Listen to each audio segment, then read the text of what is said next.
Okay, bumaon ito kuya. Bumaon. Kaya nga pag, di ba kayo pag ano, ang ginagawa ko, pag ginanganga ko siya, tapos yung i-grip ko na, yun, may masakit dito. Higa kang patagilid kuya. Papunta sa akin. Harap ka sa akin. Yan. Bumaon yan. Ilalabas natin. Ano masakit? Sige. Ganyan malaki. Dahan-dahan sarap. Sarap. Iyo, sarap. Diyan ka lang muna. Huwag mo muna inganga.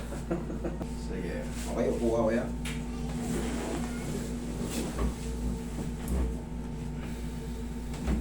Huwag kang nganga.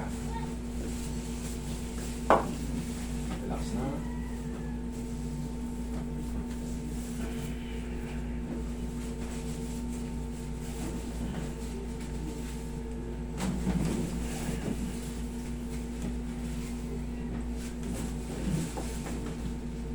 Sige, nganga.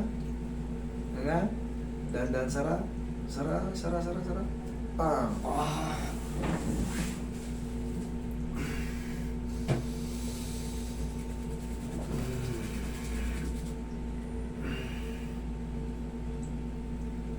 Yan. Binaon ko ng todo. In-adjust ko muna ng pag-ganon.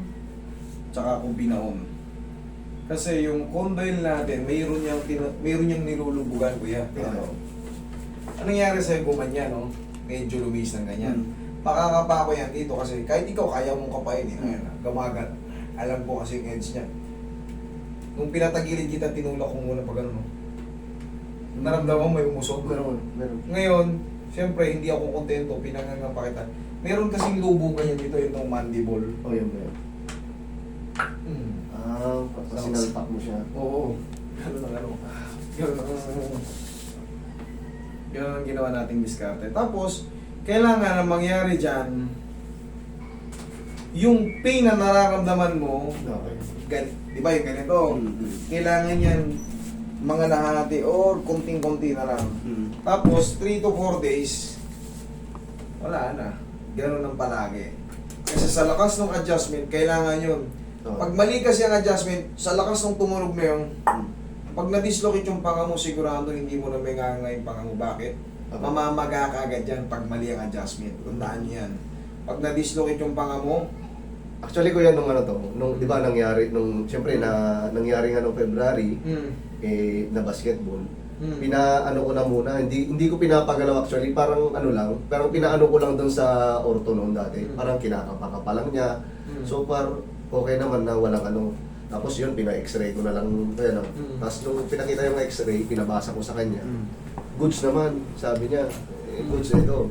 Wala namang ano, hindi naman siya damage o walang crack, sabi niya. Siguro mga 3 to 6 months.